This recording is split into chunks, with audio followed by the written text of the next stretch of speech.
Сол еңбексіз деген нәрсеге босқа үміте берем, алла тағала кешірімді, алла мейірімді деп үміте беріп, мынандай бір жағдайға келіп қалмаңдар дейді. Жаңа бос армандарға берілетін. Себебі алла тағала бізге айтады: "Лайса бияманиякум".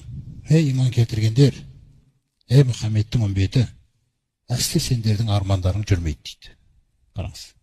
"Вала амания ахлал китаб". Анау сендерден бұрын болған Тәуратты шалапыластап, кейін өзгертіп тастаған, Інжілді шаластап, оны өзгертіп тастағандардың армандары қалай жүрмейтін болса, сендердің де еңбексіз армандарың жүрмейді дейді.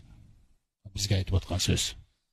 Сондықтан Ибрахим алейхиссаламның бұл жерде орны айтылатыны, бұл мағынада қайта-қайта айтып отқанымыз, бізге Құранда да Алла тағала Ибрахим алейхиссаламды көп айтады осы мәселеде.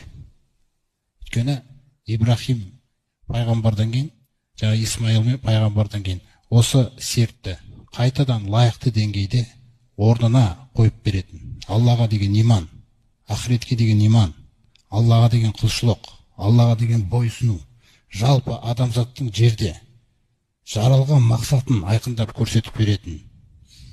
Сол пайғамбарымыз саллаллаху осы пайғамбарымыз саллаллаху осы сертті жаңартады да қайтадан орнына қояды.